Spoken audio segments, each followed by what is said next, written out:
Thanks, Chris. So thanks so much for coming tonight. I certainly do get a charge from being able to work with leaders and executives at places like Google and Harvard and the Pentagon, but there's no group that I enjoy interacting with more than university students, because it's really hard to reteach 40 and 50-year-olds how to think about engaging with culture.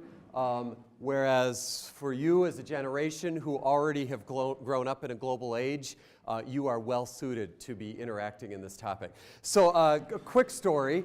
I was speaking, whoa, that's got a lot of interference, huh?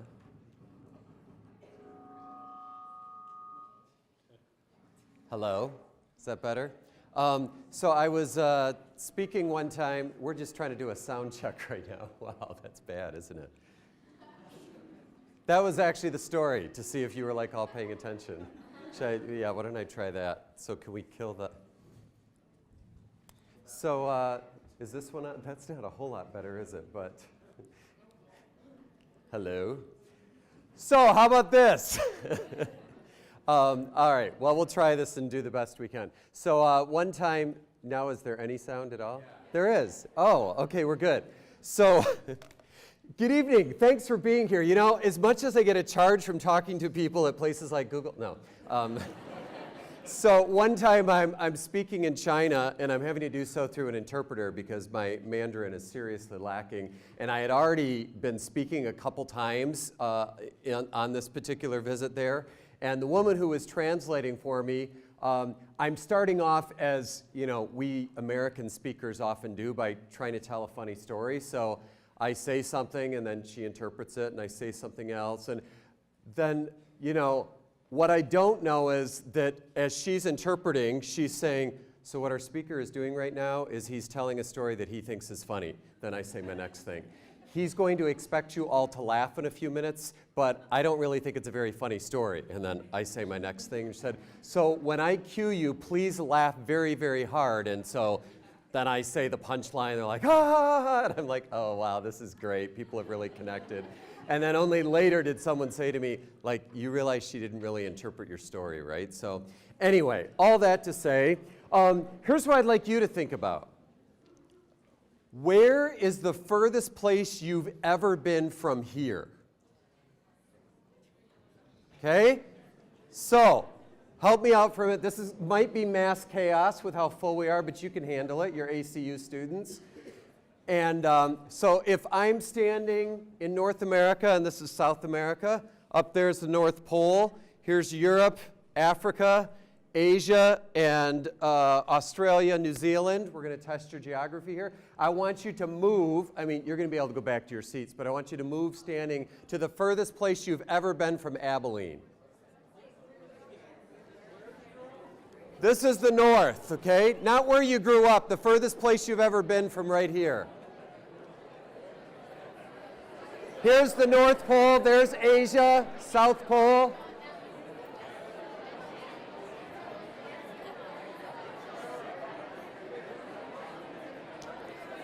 Yeah.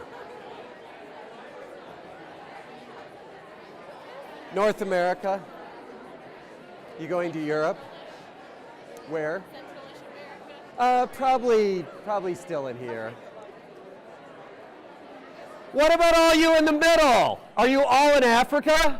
You gotta move. Is this Europe? Yes.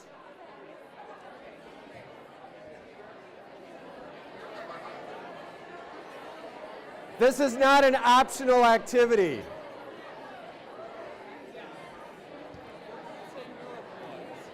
Over here. Just ask other people where they are. Hey, second half of the room, unless you're all in South Africa, you need to move. Furthest place you've ever been from Abilene. North America, South America.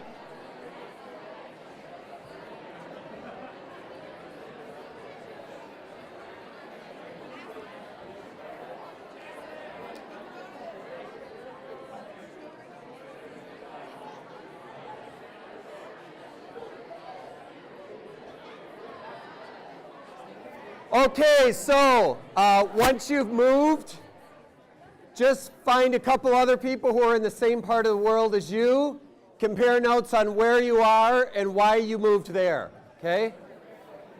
So just 60 seconds. Find someone nearby you. Where are you? I think this is New York. New York, I'd say you're pretty close. Okay, I'm like the northeast country. Absolutely, you're in the right spot. I'm in New York.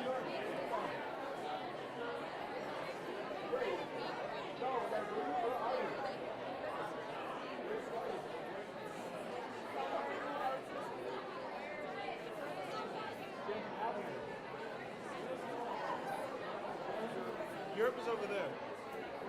Okay, you can go back to your seats now that some of you are just getting there.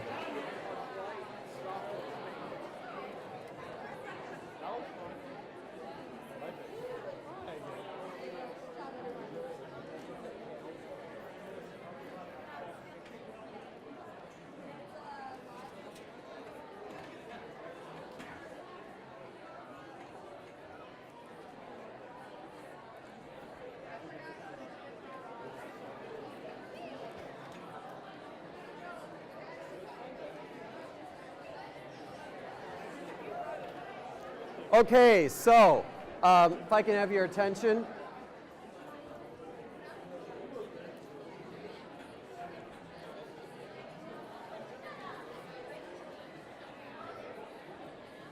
If I can have your attention, so we have such a large group, which is wonderful, that I didn't kind of have a chance to take that to the next step and kind of find out where it was you were standing. But if you think about this, first of all, how many of you have been outside the state of Texas at some point in your life? Okay. How many of you are from Texas originally? You were born here. Okay. Some of us would call this a foreign country. How many of you have been out of the United States? Outside of the United States or Texas, okay, all right. How many of you have been outside Canada, United States, or Mexico? Beyond the, wow. Okay, fascinating. All right, thank you, that's really helpful. And by the way, for those of you who haven't, you shouldn't be feeling like, oh gosh, I'm the lame person in the room because I've never been outside the country. There are, as Chris said, increasingly as many opportunities to encounter different cultures right within our own communities and our own country as there might be in traveling around the world. But I don't know if you understand just how remarkable it is that a room this size has the vast majority of you who have all traveled outside the country. I mean, just a few years ago, that was not the norm. And frankly, even to this day, it's still only something like 25% of Americans have a U.S. passport. Now, that's gone up just a bit recently now that you have to have a passport to go into Canada, but still, vast majority of your fellow Americans have not traveled the way most of you have. However, just because we've traveled or had a chance to interact with other international students across campus doesn't necessarily mean we're automatically culturally intelligent. And so what I want to talk to you about in the few minutes we have together this evening is this whole idea that Chris introduced a few minutes ago, and if you were in chapel yesterday or in one of the other sessions as a part of the colloquium, you've heard us talk a little bit about already. And it's this whole idea of cultural intelligence, CQ, which, as I mentioned in chapel yesterday, gets at the question of asking, how do you figure out what it looks like to work effectively whatever culture you find yourself in? What's it look like to be effective in different ways? And the way that we actually define cultural intelligence or cultural intelligence quotient is developing the ability, the skills to work effectively across any cultural context, okay? So name a different culture for me. What's that? Holland, okay, the Dutch, the Netherlands, all right? Name another one for me. Okay, Haitian, Creole. Okay, how about something other than a different national culture? Name a different culture for me that exists within the United States. Jewish, New York, Hispanic, African American, right? Then we can go beyond ethnic differences to, as much as we've joked about it, let's talk about the subculture that exists in Texas. as compared to what exists in California or what exists in New York or what exists in Chicago. We have regional cultures.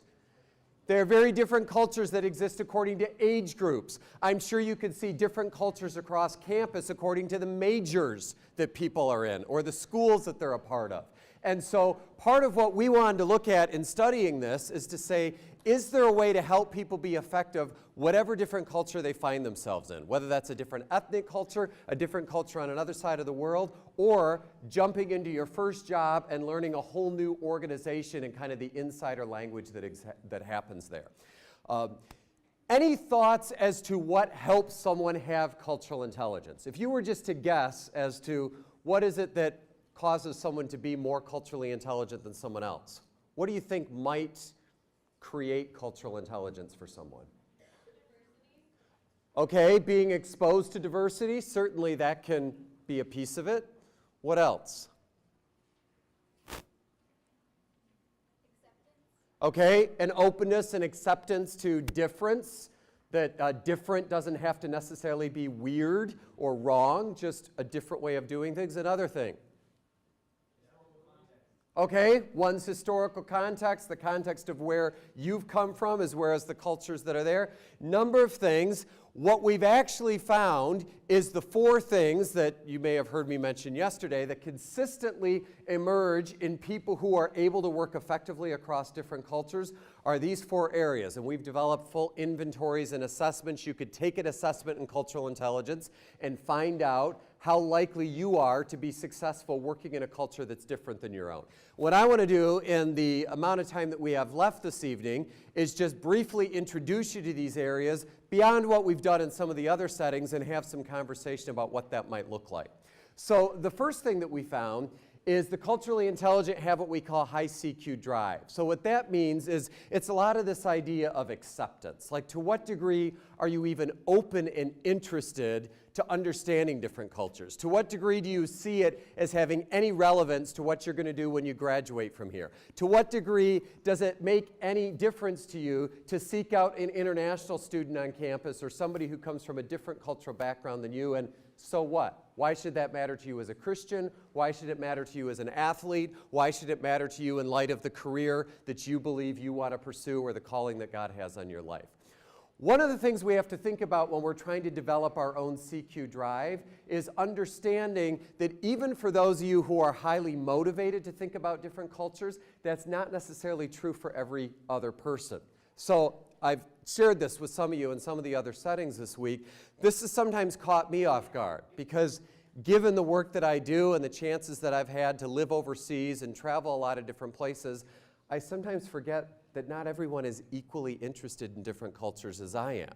So one time, I'm at this conference in Bangkok, and I was talking to a couple of my American colleagues at the break. We were just getting ready to go to dinner, and I got all excited, and I'm telling them, oh, you guys, there's this great place where we can get some local tribal food just a couple blocks away from here. It's quiet, it's inexpensive, we can slip in, slip out, it'll be a great place to try it. And they're just looking at me like, dude, what are you smoking? There's Tony Roma's right across the street. We'll meet you there in 5 minutes, or you can go do your little tribal thing, and we'll meet you back later at the regular thing. And first I'm like, what? I am not going to eat at Tony Roma's in Bangkok, because it was kind of like, why wouldn't you experience the local food while you're here? But it was a reminder to me that not everybody is equally as adventurous and interested in discovering different cultures. So the CQ drive piece is having some honesty as you think about that. Now, here's a question I want you to think about for a moment. Think about a culture that would be very, very difficult for you to interact and engage with for the next semester.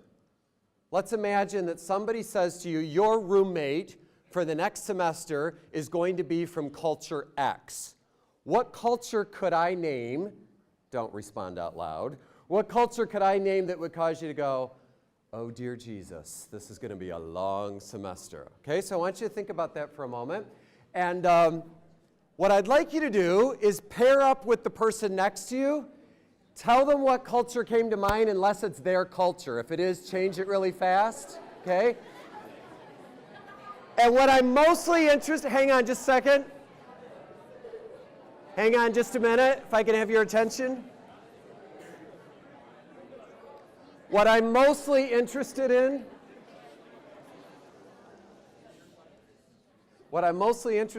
is you comparing notes with the person next to you on what's the reason why you thought of the culture you did. What would cause you to feel like that's going to be really difficult to live with someone from that culture, okay? So each person just take like 30 seconds to compare notes on what you thought of and why.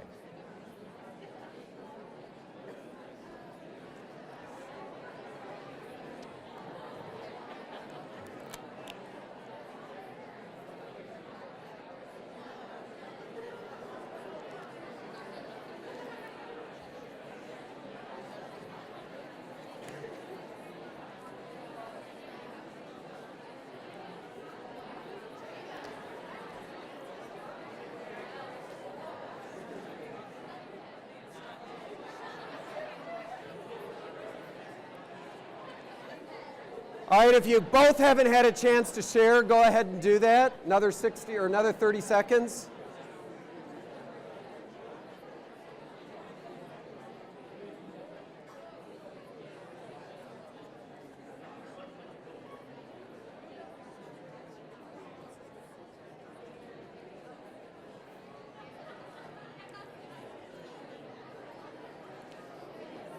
Okay, if you want to wrap up your conversation.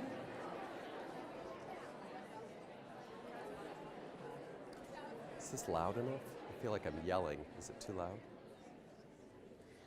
So I'm not sure the best thing for all of us to do at this point is have everybody stand up and talk about what culture ticks you off the most. That might not be the most culturally intelligent thing to do. So please don't name a specific culture, but I am interested in hearing from a few of you what's behind or what's the reason why one might find another culture difficult to interact with or to live with for a semester. What do you think? Yes? Just different type of slang, different type of language. Okay, so there's a different style of communicating, or even more so if you don't speak the same language? Definitely. What's another reason? Different priorities. Different priorities. They value something different than you do. They prioritize something different. What else? Okay, they come from a different faith background. So even if you say, hey, I might learn a lot and I might want to respect that, it might just feel like this is going to be awkward, it's going to be difficult. Way in the back. A different approach to human rights. Is that what you said? Okay, absolutely. On a large scale, different views of each other's country. Okay, different views of one another's countries, maybe different view that you have of the U.S. as compared to what they do or whatever country you come from. So yeah, all good examples. One of the things to bear in mind is in asking this question in a variety of places, somebody probably named your culture somewhere in the world. So it's that reminder that all of us are sometimes part of a culture that others might find difficult to interact with, and vice versa. And one of the reasons I'm talking, you might be kind of thinking like, why is a guy who's supposed to be talking about cultural understanding asking us to name a culture that we find difficult? Well, in part, it's because we have to be honest about the fact that we all have certain cultures that rub us the wrong way. And if you find yourself feeling a bit disoriented or feeling resistant towards certain cultures, welcome to the human race. We all have some measure of bias, and so the challenge for us, particularly as believers, but all of us as human beings, is to say, how do we not immediately act on that bias, but have some understanding of it? So with CQ Drive, a couple things that you might think about is if you yourself say, yeah, I don't have a very high level of drive, or you're interacting with a friend or someone who doesn't, how do you think about what's the cost of not adjusting cross-culturally? Let's imagine your career 10 years from now if you can only work with people just like you, who see like you do and have the same priorities to you. And more importantly, I'm far more interested in motivating you to think about the second point there, and what are some of the opportunities that God could bring into your life if you do this well?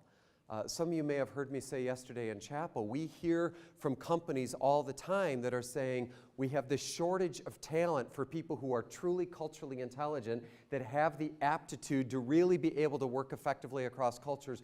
Where can we find those students? Where do we find those graduates? So think about the opportunities that are there, or the things that you're passionate about, and how cultural intelligence is another skill set that God can bring into your life to help you do that. So CQ Drive is the first thing that we found. That's a key part of behaving in the world with cultural intelligence, cultural understanding. The second piece, and as Chris said in his introduction, it's the part that most often gets emphasized, and it's the part you can quickly find on your smartphones. How do you simply just gain more understanding about different cultures? Let me just show you a quick excerpt from a TED Talk. This is from Sheena Iyengar, a researcher at Columbia University that we're doing some work with. And I just want you to watch just a brief excerpt of her describing an experience she had when she was in Japan, and then we're going to talk a bit about it. Today I'm going to take you around the world in 18 minutes. My base of operations is in the US, but let's start at the other end of the map, in Kyoto, Japan, where I was living with a Japanese family while I was doing part of my dissertational research 15 years ago. I knew even then that I would encounter cultural differences and misunderstandings, but they popped up when I least expected it. On my first day, I went to a restaurant and I ordered a cup of green tea with sugar. After a pause, the waiter said, "One does not put sugar in green tea." "I know," I said, "I'm aware of this custom, but I really like my tea sweet." In response, he gave me an even more courteous version of the same explanation. "One does not put sugar in green tea." "I understand," I said, "that the Japanese do not put sugar in their green tea, but I'd like to put some sugar in my green tea." Surprised by my insistence, the waiter took up the issue with the manager. Pretty soon, a lengthy discussion ensued, and finally the manager came over to me and said, "I am very sorry, we do not have sugar." Well, since I couldn't have my tea the way I wanted it, I ordered a cup of coffee, which the waiter brought over promptly. Resting on the saucer were 2 packets of sugar. Okay, so why? Why did she experience this difficulty? So circle up with a few classmates around you, a few peers, and based upon your understanding of the world and different cultures, what cultural differences do you think might explain why she couldn't get her tea the way she wanted it?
Okay, so what do you think?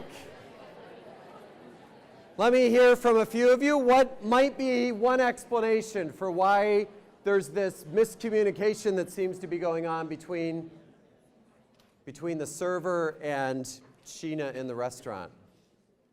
Anyone have a hypothesis of what might be going on here?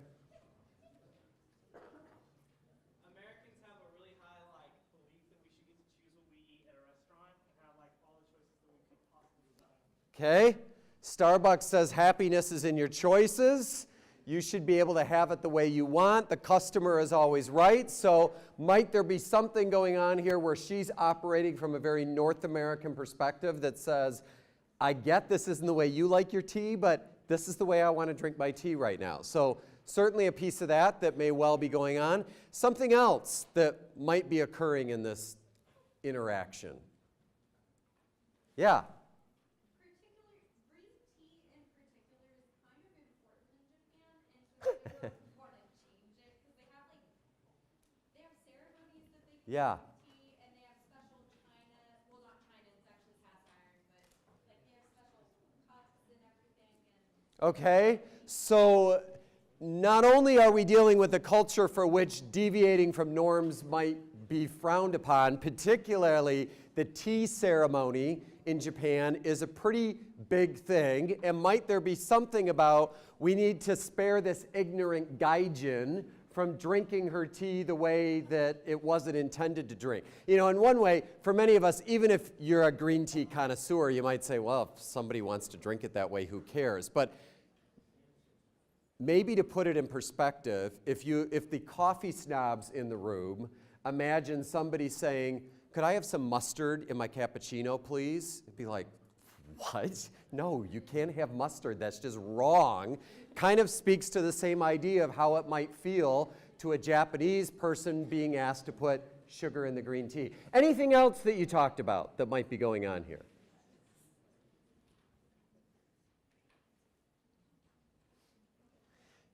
What do you notice about how the server even handles the conflict? Who does he call upon? The manager, right? So you see something about even deferring to authority. And part of what I'm trying to give you an example of here is that many of the things you may already be studying in an intercultural communication class or international business or some of the training that you might go through before you go on a worldwide witness trip is some of the information that helps explain a situation like this, where even if you've never been to Japan, there may be some cultural values that you can start to pick up on. If you just look across this room, there are people here who reflect a cultural orientation that may help explain some of the things that are here. So think about how you can make use of your own fellow students to better understand part of what's going on in the world. So I'll just mention a few things here, many of which were already commented on with your comments. Many of you will be familiar with the idea of individualism, the idea that the customer is always right, as compared to collectivism. And the reason for these images, individualism, the U.S. is the most individualist culture, at least the dominant white Caucasian culture in the U.S., because in our dominant individualist ways, we bring up our kids to be independent sooner rather than later. So young parents want their kids in their own beds, preferably in their own rooms, push them around in high chairs. We entertain them with little mobiles above their cribs. Why? Because we want them to be able to independently entertain themselves, even if you don't necessarily as a young parent think about that. Whereas in a collectivist culture, the child is brought up understanding that they're part of a collective whole. And so you're taught from a very young age, the sore thumb is the one that sticks up and gets chopped off. So it's better to blend in and not speak up and make a noise for yourself, etc. And so in part, like was said here, I think this could be a piece of what's going on here. Sheena is coming from a very individualist kind of way. I want my tea this way, and the Japanese society is viewing it differently. Another one that's related to it is something that's called power distance or hierarchy. The U.S. tends to prefer to not have a lot of hierarchy. How did Dr. Flanders introduce himself tonight?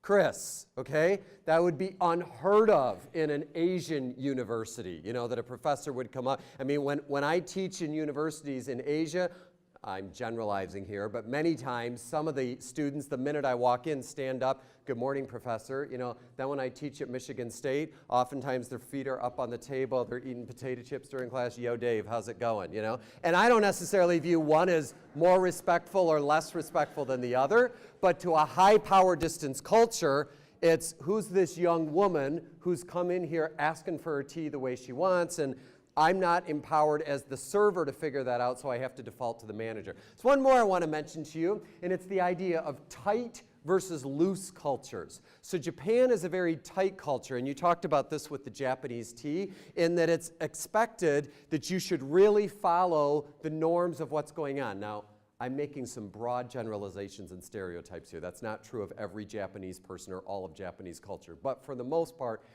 it tends to be a much tighter culture. A loose culture is one that says, hey, you can have your tea however you want it as long as it doesn't infringe upon the rights of somebody else. So for the most part, though it varies which part of the country you're in, the U.S. as a whole is a fairly loose culture in terms of how we look at that, though not as loose as, say, the Netherlands. Somebody said Dutch culture earlier.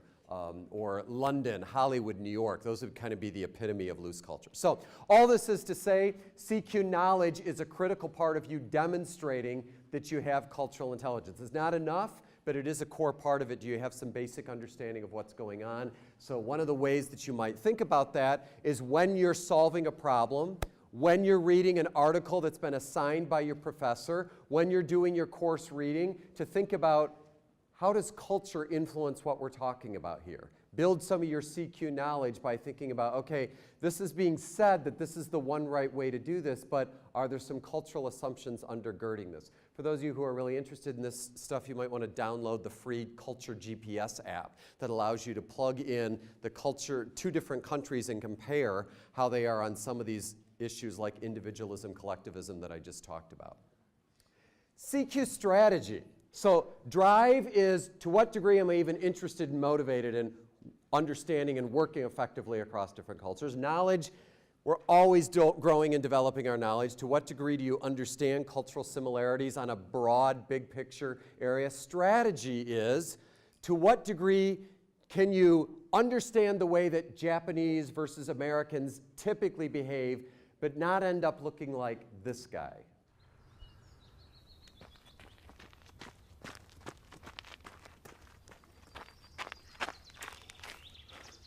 Hi there. Hi. Nice day, huh? Yeah, finally, right? Where are you from? Your English is perfect. San Diego. We speak English there. Oh, no. Where are you from? Well, I was born in Orange County, but I never actually lived there. I mean before that. Before I was born. Yeah, like, where are your people from?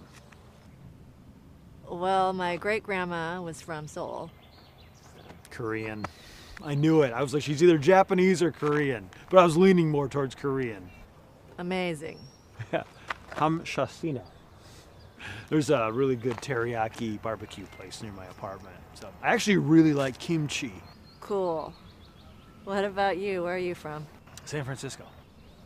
But where are you from? Oh, I'm just American. Really? You're Native American? No, just regular American. Oh, well, I guess my grandparents are from England. Oh, well. Hello, Governor! What's all this then? Top of the morning to you. Let's get a small tea. Double, toil and trouble. Mind the gap! Beware Jack the Ripper! Bloody hell! Pip pip! Cheerio! I think your people's fish and chips are amazing. You're weird. Really? I'm weird? Must be a Korean thing.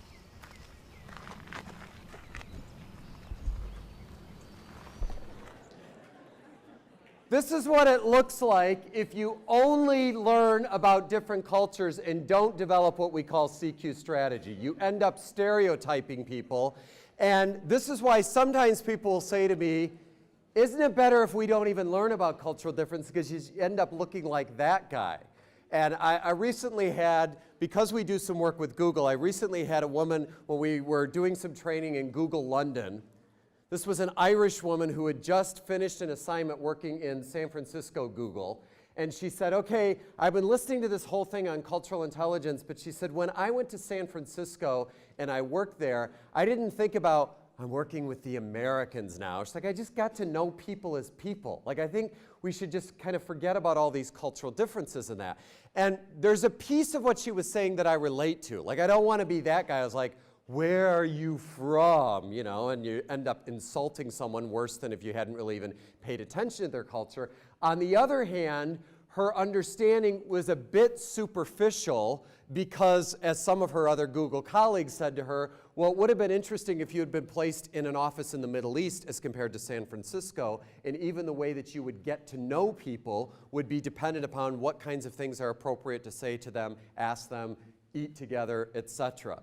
And if you're just developing a one-on-one relationship with someone, as soon as quickly you want to get beyond cultural differences and just get to know them as an individual. But particularly those of you who have aspirations toward a leadership role, or maybe you already fulfill a leadership role on campus, when you're in a leadership role, you can't possibly get to know everyone as an individual. Or if you're somebody who's going to pursue marketing, or you're a teacher, you can't get to know the way every student in the classroom is going to respond to something that you're going to do. So you have to make some best guesses as to what's going to happen, but hold it loosely lest you end up looking like this guy and just say, I wonder if this individual is going to behave in a way that prefers to avoid conflict, though when you actually end up interacting with them, you'll find out whether or not they reflect the cultural norms of which they're part or not.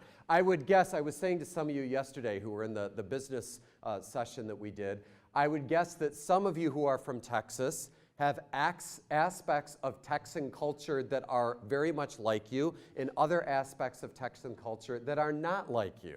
I would guess the same is true of ACU. Tell me a stereotype that you received by being an ACU student from people outside ACU. Like, so that I can hear it. Somebody give me one. What's a stereotype of ACU students? Christian, get married early. Another one. Conservative. Are all those things true of everyone in this room? I'm guessing not. So that becomes another example here of saying, if you're interacting with someone from another university or another organization or another culture, you may have some sense of what they're going to be like, but you have to suspend the judgment before you're too quick to actually go through with presuming that it's true. One more thing, and we'll kind of wrap it up with this. Finally, last but not least, your future employers, the people that you want to minister to on the other side of the world, the students that you may end up teaching, the boss that you have, really doesn't give a rip about your drive, your knowledge, or your strategy. What they ultimately care about is, do you behave in a way that's respectful and effective to get the job done, or to express care, or to engage in relationship, whatever it is you're trying to do. And that's what CQ Action gets to. What's the fine line between being true to who you are, being authentically you, but changing the way you behave with other people? Sometimes I find that university students resist this idea. It's kind of like, I'm just going to be who I am. I'm not going to change the way that I talk to a Japanese person as compared to a Brazilian. I'm just going to be me. But it's a bit naive. Think about if you were explaining some test that you're getting ready for here at ACU. Imagine that you're explaining that to a 4-year-old. Would you say it the same way to a 4-year-old as you would to your classmate that you're studying for? Hopefully not, or the 4-year-old's going to be like, what? So you find different ways to describe it to a. That's really what we're getting at with CQ Action. How do you're still communicating the same information, but doing it in a way that's appropriate based upon where they're from. So, rather than me just talking about this, let me have us do an exercise on it real quick. There's a area of communication that even if you're not familiar with it, you'll quickly understand. That's called direct versus indirect communication. So direct would be, these are the people in the room who are really blunt, where your roommate comes out and you're like, wow, why are you wearing that? So that'd be the. Indirect would be the person who's more like, interesting outfit, or something like that, okay? So you got the idea, direct, indirect. I want you to give yourself a rating on 1 to 10 for how direct you are, okay? So 1 would be you're very indirect. Like you're mad at someone and they don't even know it. They think you encourage them, 10 would be you're really, really blunt. Like you just cannot filter what you're thinking. You just say it, okay? Now, hang on just a second. Hey, shut up! Let me be really direct. Oh, that worked, okay? I realize it might depend on who you're talking to. You might talk differently to a prof as compared to a peer, but just for the most part, if you think about your interactions on campus, and what I want you to do is turn to just one other person. If at all possible, we need you just in pairs and compare numbers with each other between 1 and 10. What number did you give each other, or give yourself?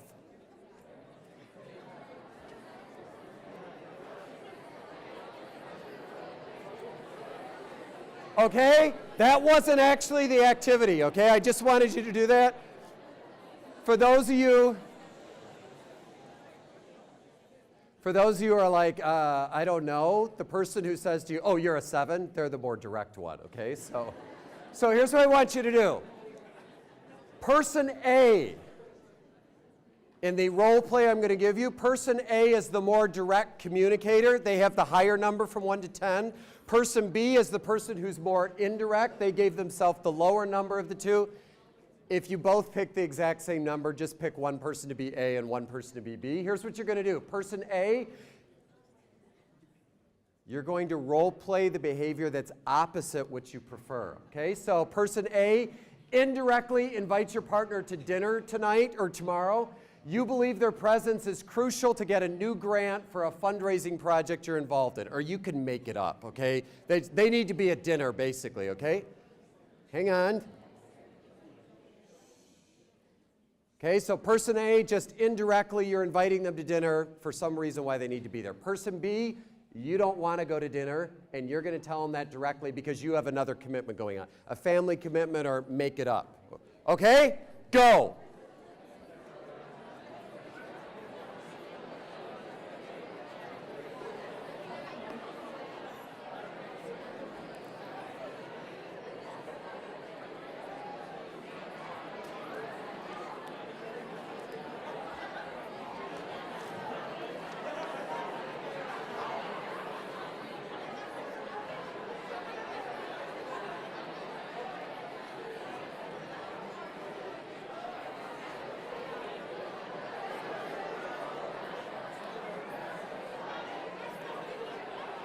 Okay, time out. Time out.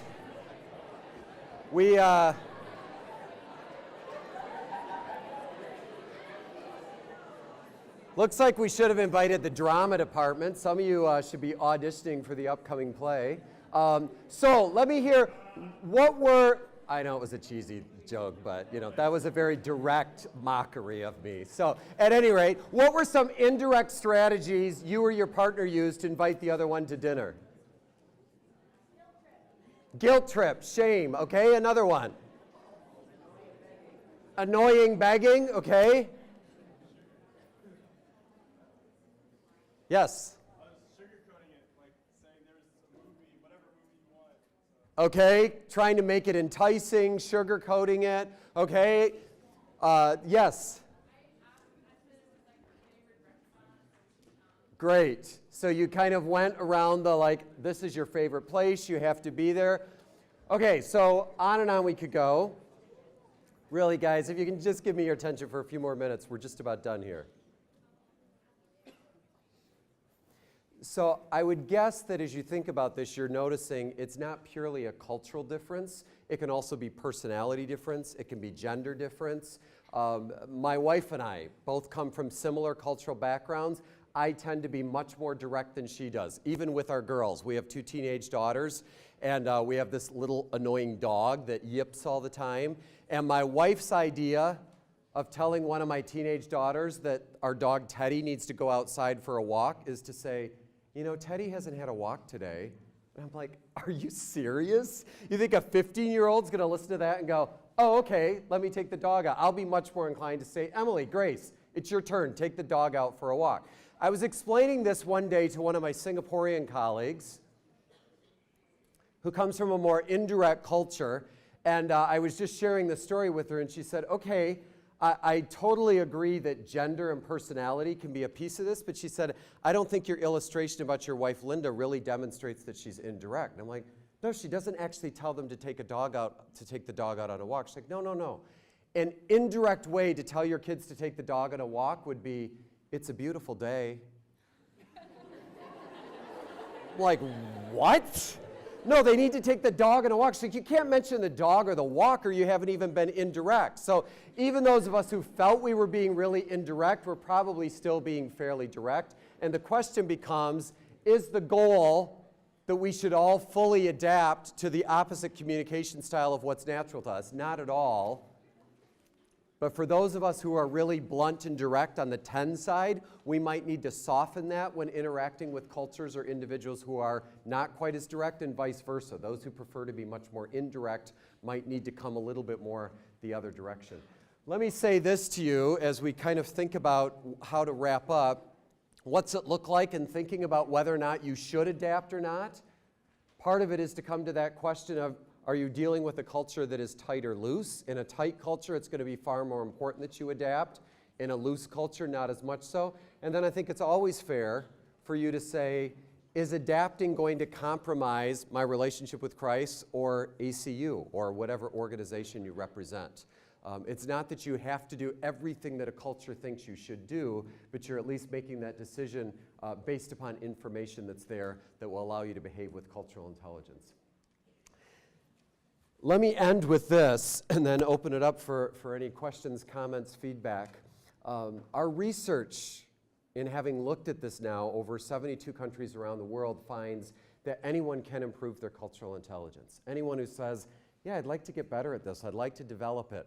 Some of the best ways to do that is to go on a study abroad experience, to get hands-on experience through a worldwide witness trip, or to engage with some of the diversity of cultures that are right here. And we've seen this happen again and again, especially when wed together with reflection, with guidance from good mentors, that people can use those experiences and use their college education to significantly improve it.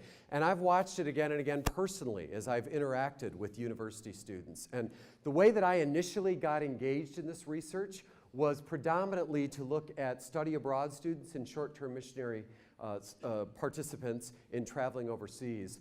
And one of the ways that I collected my research when I first started in on this was to have students keep journals before they traveled, while they were there, and after they got back. You get a whole lot of insight into what someone's thinking and how they're processing another culture when they allow you to read the journal and insights that they have. I've read enough of these throughout the years. It takes a lot for me to be surprised by what a U.S. university student might say when they study abroad or do a short-term missions experience. But for whatever reason, this college student's journal was unusually jarring to me. Let me share with you just a few excerpts. This was a U.S.